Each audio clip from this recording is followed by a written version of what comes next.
अचानक कैसे विचित्र सुख का आभास हुआ मुझे। इन गुरुओं के शब्दों ने जैसे मेरे हृदय को शांत कर दिया।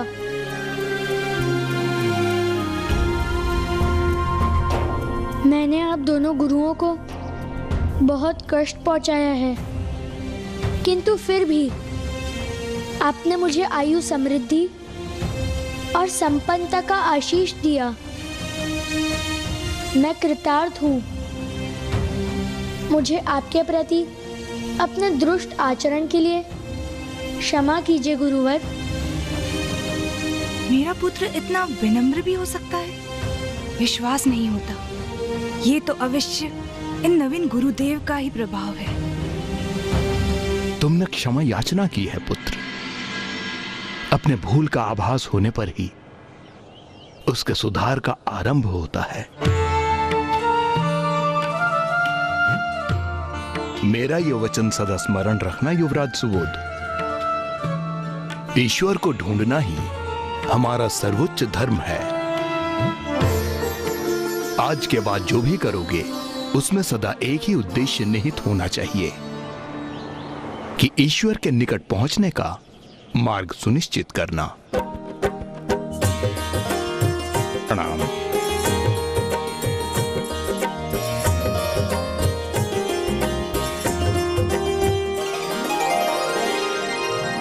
पुत्र सुबोध, तुम्हारे नेत्रों में ये अश्रु क्यों?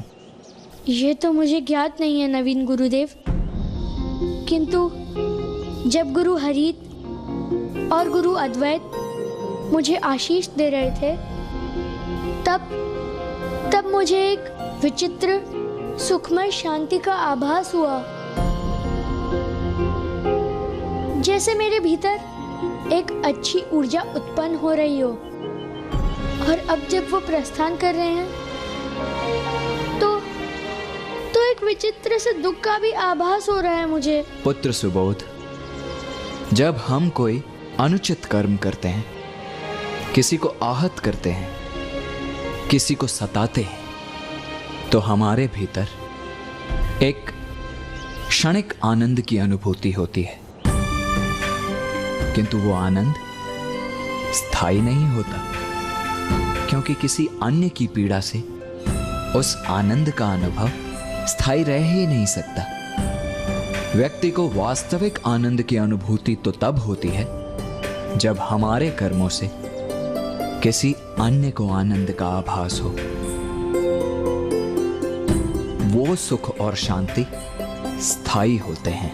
ये क्या सत्य है? ये तो मेरा परम सौभाग्य है कि गुरु रूप में ऋषि स्कंद स्वयं मेरे समक्ष आ गए। अब मेरे पुत्र को योग्य गुरु का मार्गदर्शन प्राप्त हुआ है। अपने पुत्र की शिक्षा दीक्षा देखकर स्वामी भी कितने प्रसन्न होंगे।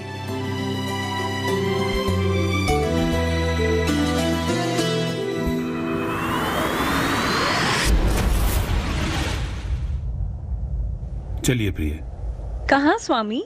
ज्ञानरी वैकुंठ पहुंच चुका है, यह ज्ञात करने कि गणेश कहाँ है। यहाँ के पूर्व ज्ञानारी ब्रह्मलोक गया था। ब्रह्मदेव ने उससे दो शब्द क्या कह सुन लिए, वो क्रोधित हो गए। अब इसके पूर्व कि मैं उससे वार्तालाप करूं और वो और क्रोधित हो जाए, हमें यहाँ से प्रस्थान करना चाहिए। नारायण! बताइए मुझे, गणेश कहाँ है?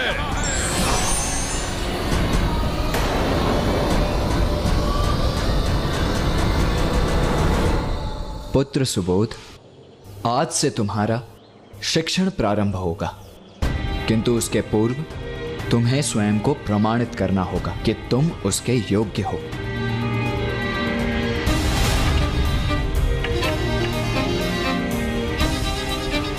सुबोध।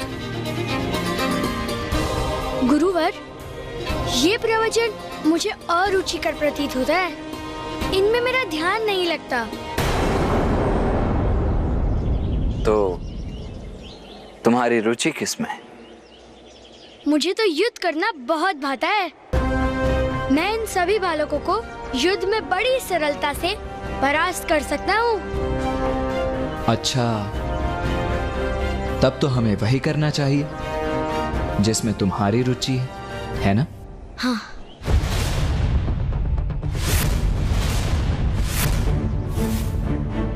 सुबोध, तुम सभी बालकों से अकेले युद्ध करेगा। उचित है, तुम सभी अपने अपने अस्त्र अपने हाथों में धारण कर लो।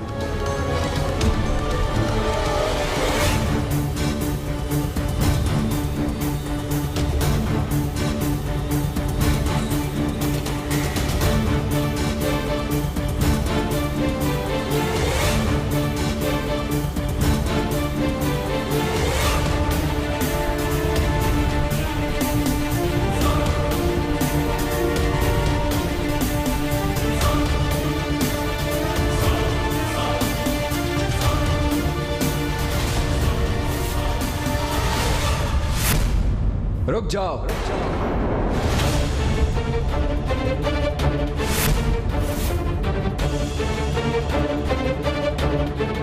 सुबोध, तुम आज काठ के खड़क से ही युद्ध करोगे और तुम सभी अन्य बालक वास्तविक खड़क का उपयोग करेंगे। ये कैसा अन्याय है गुरुवर? मैं युवराज हूँ और मैं वास्तविक खड़क का प्रयोग करता हूँ। मेरे गुरुकुल में तुम युवराज नहीं, मात्र मेरे शिष्य हो। और वैसे भी ये तो तुम्हारा ही कथन था ना कि तुम्हें युद्ध करना भाता है। तो क्या हुआ? यदि इतने ही पराक्रमी वीर हो तो काठ के ही खड़क से युद्ध करो इनसे। काठ का खड़क है तो क्या हुआ? मैं तो इसी खड़क से इन सभी को धूल चटा दूंगा।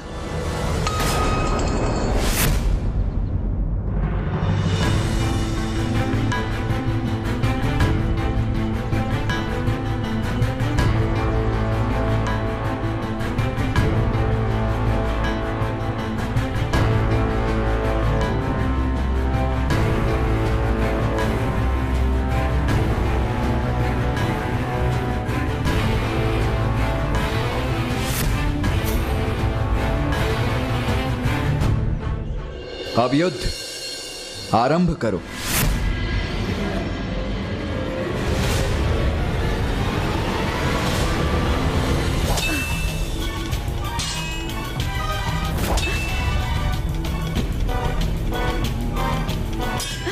बालकों, स्वयं को रोको मत, वार करो, युद्ध करो।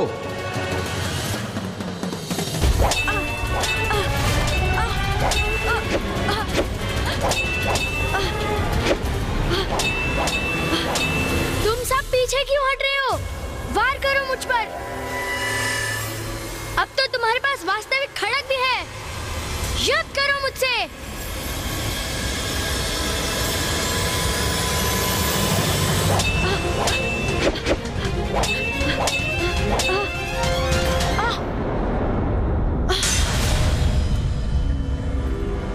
तुम्हारे पास कितना उत्तम अवसर था मुझ पर वार करने का, फिर रुक क्यों गए? कहीं आप आहत ना हो जाए। किंतु मैं तो तुम पर वार कर रहा हूँ, निरंतर तुम्हें आहत कर रहा हूँ। और आज से पूर्व भी जब भी हमने युद्ध का अभ्यास किया है तो मैंने तुम्हें वास्तविक खड़क से आहत किया। हम नहीं चाहते थे हमारी वजह से आपको चोट पहुंचे, इसलिए हमने कभी आप पर वार नहीं किया। अर्थात मैं कल तक जो इनके साथ कर रहा था वो अन्याय था, स्वार्थपूर्ण अन्याय, वो भी उनके साथ जो मुझे तनिक भी अहित होने नहीं दे सकते हैं।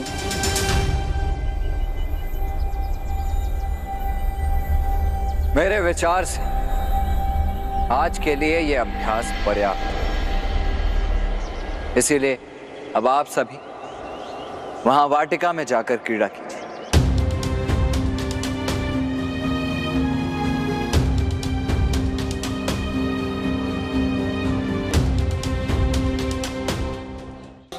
क्या हुआ पुत्र सुबोध? ऐसे स्तब्ध क्यों खड़े हो? गुरुदेव, मैंने सदैव इनके साथ निर्दयता का व्यवहार किया, इनको कष्ट भी पहुंचाया। आज जब इनके पास मुझ पर वार करने का अवसर था, मेरे द्वारा इनको पहुंचाए गए कष्ट का प्रतिशोध लेने का अवसर था, तो इन्होंने अपने आप को रोक लिया। किंतु क्यों गुरुदेव? उन्होंने ऐसा क्यों किया?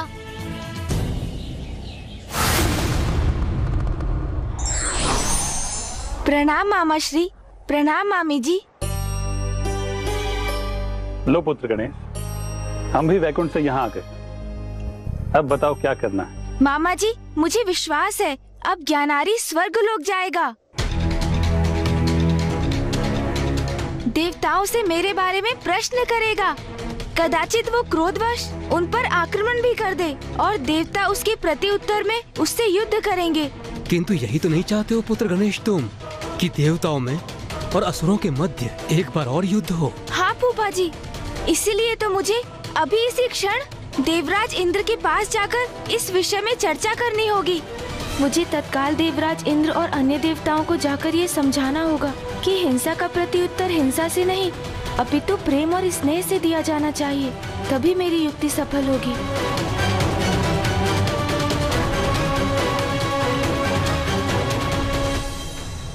गुरुदेव, असुर बालकों ने मुझ पर प्रहार क्यों नहीं किया? पुत्र सुबोध, ये अवश्य तुम्हें आहत कर सकते थे। उनके पास तुम्हें आहत करने का अधिकार भी था, किंतु जब किसी के पास ऐसा अधिकार और सामर्थ्य हो पर फिर भी वो उसका उपयोग किसी को आहत करने के लिए नहीं अपितु उसकी रक्षा के लिए करता है, तो उसका आनंद ही कुछ और होता है।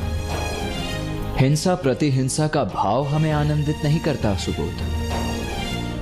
वो तो परस्पर प्रेम ही है जिससे हम आनंदित होते हैं। अब तुम अपने अहंकार से रिक्त हो चुके हो बालक सुबोध, और मेरे शिष्य बनने के लिए तैयार भी हो चुके हो। इसीलिए अब मैं तुम्हें अपने शिष्य के रूप में स्वीकार करता हूं। गुरुदेव, मैं आपका शिष्य बना, ये तो मेरा सौभाग्य है। तुम्हारी शिक्षा कल भोर से ही आरंभ होगी। मेरा ये वचन सदा स्मरण रखना युवराज सुबोध, ईश्वर को ढूंढना ही हमारा सर्वोच्च धर्म है। कौन है वो ईश्वर? सर्वप्रथम हम उस प्रश्न का उत्तर ढूंढेंगे जो इस समय तुम्हारे मन में चल रहा है। ये आपको कैसे ज्ञात है कि मेरे मन में एक प्रश्न उठा है? इसकी चर्चा भी हम कल भोर में ही करेंगे।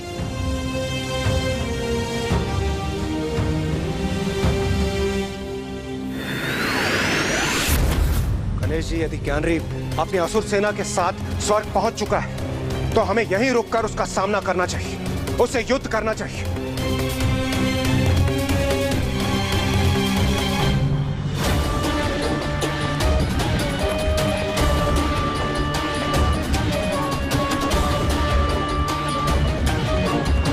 देवराज इंद्र, इसका सदैव स्मरण रखिए कि आज के पूर्व भी अनेकों असुर स्वर्ग पर आक्रमण कर यहाँ अपना अधिकार स्थापित कर चुके हैं, किंतु अंततः उनकी पराजय ही होती रही है, क्योंकि दुष्टता और बुराई का अंत होना तो निश्चित ही है।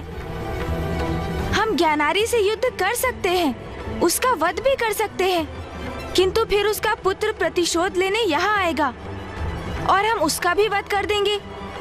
फिर उसका पुत्र आएगा और ये श्रृंखला फिर निरंतर चलती रहेगी। देवराज इंद्र।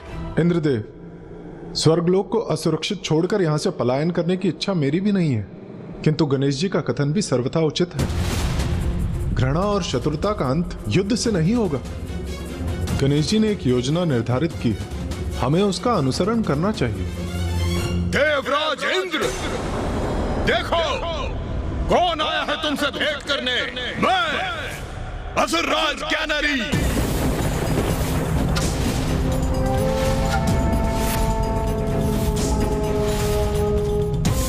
इंद्रदेव, अब सोचने विचारने का समय नहीं है, ये समय निर्णय लेने का है। यदि ज्ञानारी की दृष्टि हम पर पड़ गई तो युद्ध छिड़ जाएगा और ज्ञानारी की पराजय होगी। और फिर तब ज्ञानारी का पुत्र सुबोध और भी प्रतिहिंसा का भाव लिए यहाँ पहुँच जाएगा। नहीं देवराज, हम ये युद्ध छिड़ने नहीं दे सकते।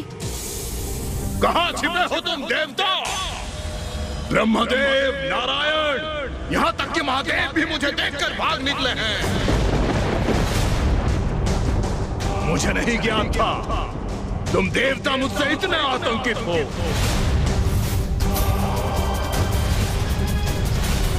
इस अभिमानी की धृष्टता का दंड तो इसे मिलना ही चाहिए। देवगण, यही समय है, अभी अदृश्य होना पड़ेगा आप सभी को।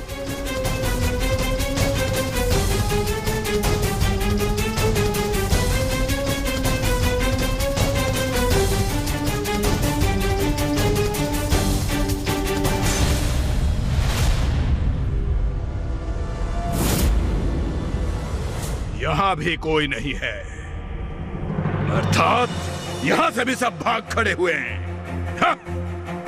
भीरू देवता।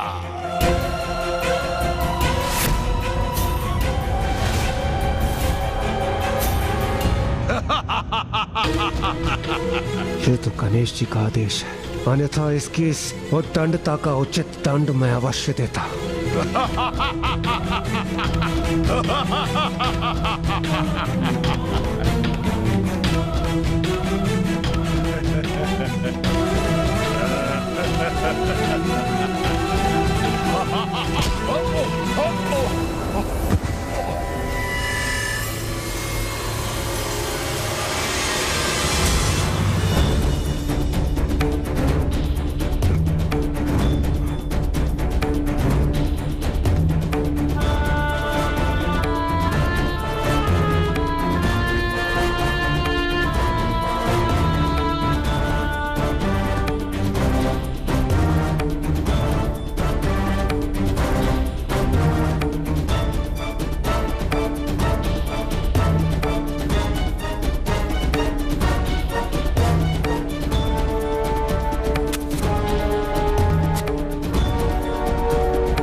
भगोड़े हैं ये देवता, मेरे डर से सब भाग खड़े हुए।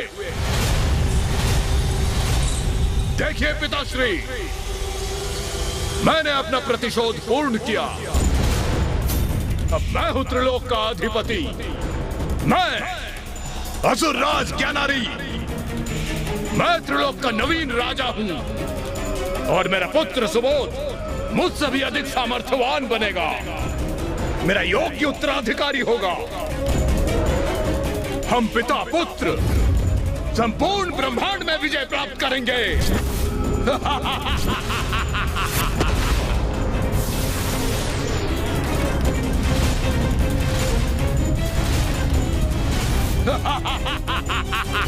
असुर महाराज ज्ञानारी की, असुर महाराज ज्ञानारी की, असुर महाराज ज्ञानारी की, असुर महाराज ज्ञानारी की। व्यथित ना हो, सब कुशल होगा देवगणों। अब हमें यहाँ से प्रस्थान करना चाहिए। चलिए।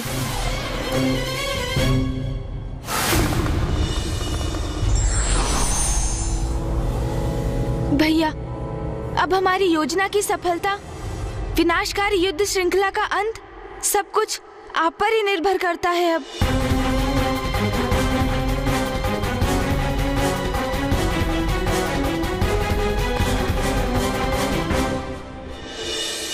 गुरुदेव, क्या अब मैं आपसे अपना प्रश्न पूछ सकता हूँ? हाँ पुत्र, अवश्य पूछ सकते हो। तो मेरी इस उत्सुकता को शांत करने की कृपा कीजिए गुरुदेव। जब ऋषि हरित और ऋषि अद्वैत यहाँ से प्रस्थान कर रहे थे, तो उन्होंने कहा था कि किसी भी जीव का परम लक्ष्य ईश्वर को प्राप्त करना होता है। कौन है वो ईश्वर? पुत्र, ईश्वर तो निर्गुण है, सर्वव्यापी है, पंचभूतों में है, सूर्य में है, चंद्र में है, सभी पुष्पों में भी वही है और सभी चराचर जीवों में भी है।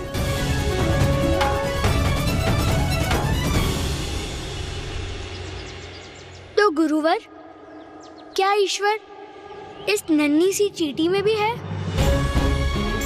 हाँ पुत्र, ईश्वर तो ब्रह्मांड के कण कण में समाहित है। वो तुम में है, मुझ में है, उस गिलहरी में भी है जिसे तुम कष्ट पहुंचाने का प्रयास कर रहे थे, और उस गज में भी जिसने वन में तुम पर आक्रमण किया था। गुरुवर, आपका ये कथन तो अत्यंत ही रोचक है। आपने कहा कि ईश्वर निर्गुण है, वो सब में है, किंतु क्या उनका कोई अपना स्वरूप नहीं? कभी कभी समय के अनुसार सृष्टि को जब उनकी आवश्यकता होती है तो ईश्वर सगुण रूप भी धारण करते हैं। सगुण रूप धारण करते हैं? जैसे उनका सबसे सुंदर, सबसे मनमोहक और अद्भुत रूप श्री विघ्नहर्ता गणेश जी। गणेश जी? कौन है वो और वो कैसे दिखते हैं? अर्धनारीश्वर रूप में आदि शक्ति एवं महादेव प्रकट होते हैं, जो समस्त सृष्टि के कारक एवं कारण है। उनके इस रूप का अर्थ है ईश्वर ना तो मात्र स्त्री शक्ति है और ना ही मात्र पुरुष शक्ति, अपितु वो उनसे भी सर्वोच्च है, जिनका कोई लिंग या आकार नहीं होता, और उन्हीं निराकार परम ब्रह्म के स्वरूप है विघ्नहर्ता श्री गणेश। गणेश जी के नेत्रों में अद्भुत चमक, जिसका अर्थ है किसी भी पूजा में सर्वप्रथम उनकी ही पूजा होगी। वो बुद्धि के देवता हैं और देवताओं के रक्षक भी। वो सहज भक्ति भाव से ही प्रसन्न भी हो जाते हैं। प्रथम पूज्य होने के पश्चात भी वो बहुत ही नटखट भी हैं। वास्तव में वो तो एक बालक ही हैं। गुरुवर, मैं भी गणेश जी को देखना चाहता हूँ, उनके दर्शन करने को इच्छुक हूँ। अवश्य पुत्र, गणेश जी के दर्शन हेतु तुम्हें उनके मंत्र का उच्चारण करना होगा, और उनके मंत्र का उच्चारण तुम तब तक नहीं कर सकोगे जब तक तुम उसके प्रत्येक अक्षर में डूब नहीं जाओगे। मैं करूंगा जाप अपनी पूरी निष्ठा और भक्ति से। उचित है। ओम गं गणपतये नमः।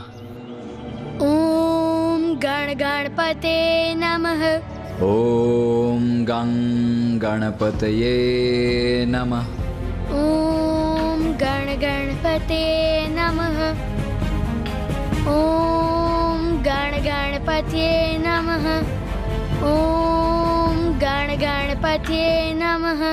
असुर महाराज ज्ञानारी की, असुर महाराज ज्ञानारी की।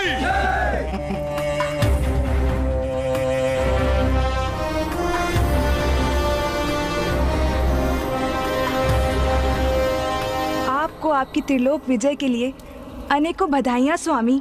त्रिलोक के अधिपति पद पर आप स्थापित हो गए हैं। ये तो उचित है, किंतु ये तो बताइए, त्रिलोक के युवराज कहाँ है? कहाँ है मेरा पुत्र?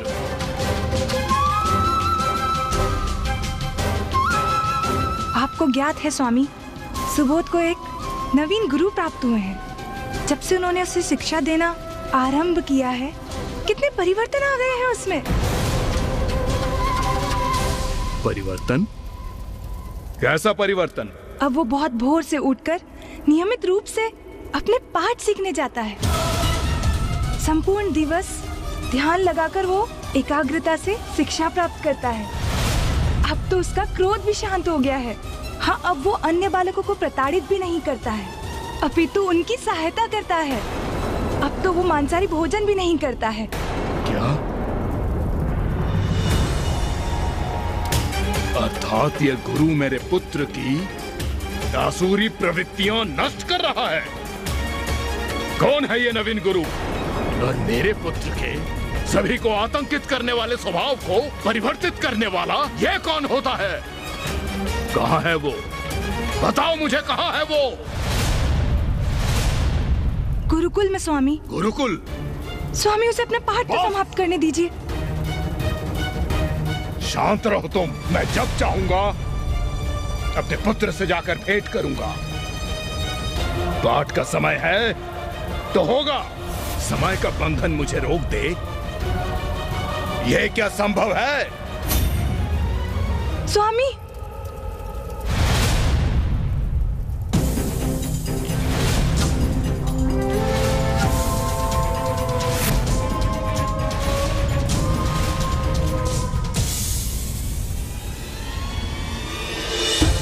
ज्ञानारी अब भैया से भेंट करने जा रहा है। यदि ज्ञानारी ने उनसे कुछ अनुचित कह दिया तो भैया आवेशित हो उठेंगे।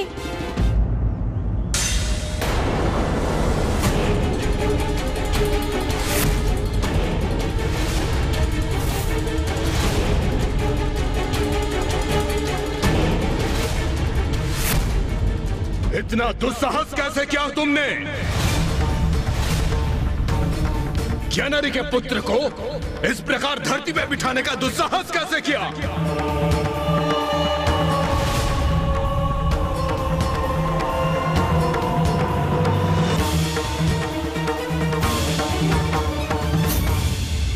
हे ऋषि, मेरा प्रश्न नहीं सुना तुमने? लोक विजेता असुर राज ज्ञानारी के पुत्र को इस प्रकार धरती पे बिठाने का दुस्साहस कैसे किया तुमने? ऐसी दृष्टि गाड़े मुझे क्यों ताक रहे हो? मौन क्यों हो? मेरे प्रश्न का उत्तर दो। पिताश्री, प्रणाम पिताश्री।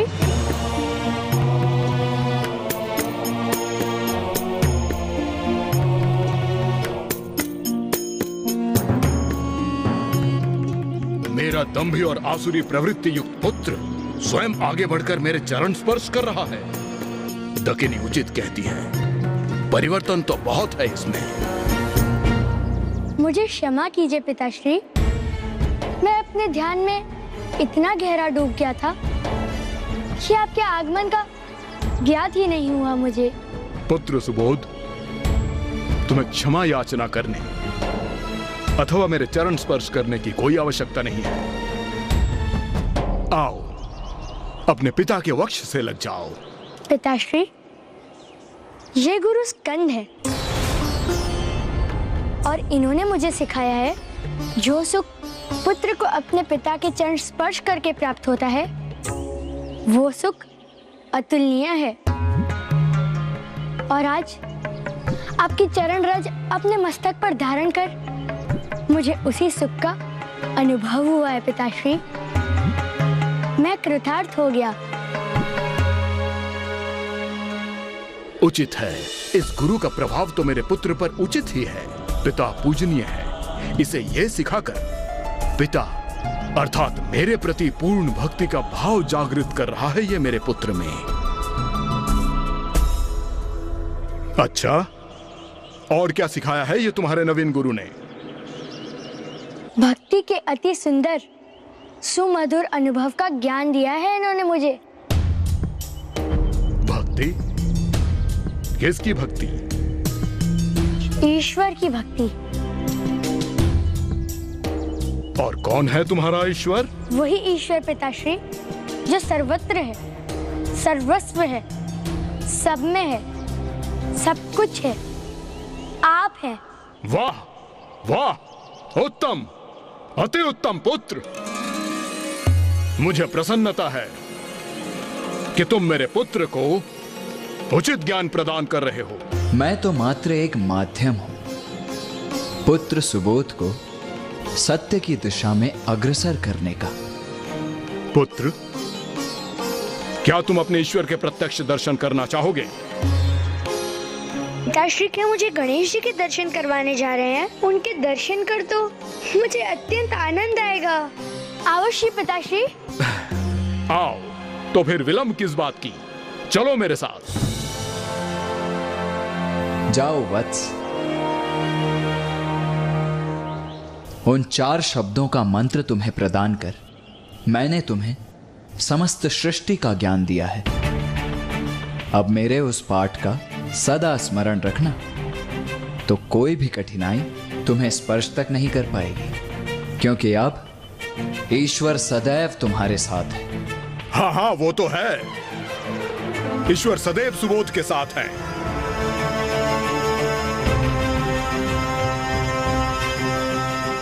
मुझे आशीष दीजिए गुरुवर।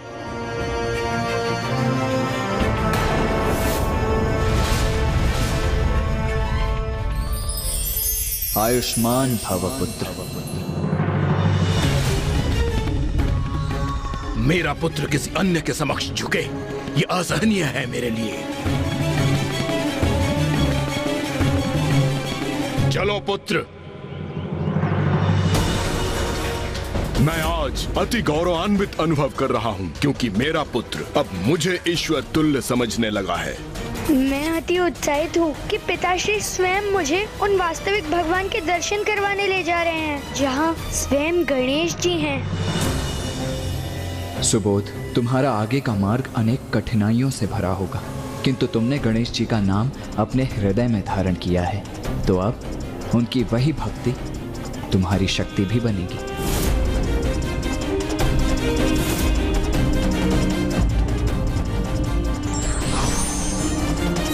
सच्चा गुरु ही हमें सदैव ईश्वर की भक्ति और सत्य का मार्ग बता सकते हैं।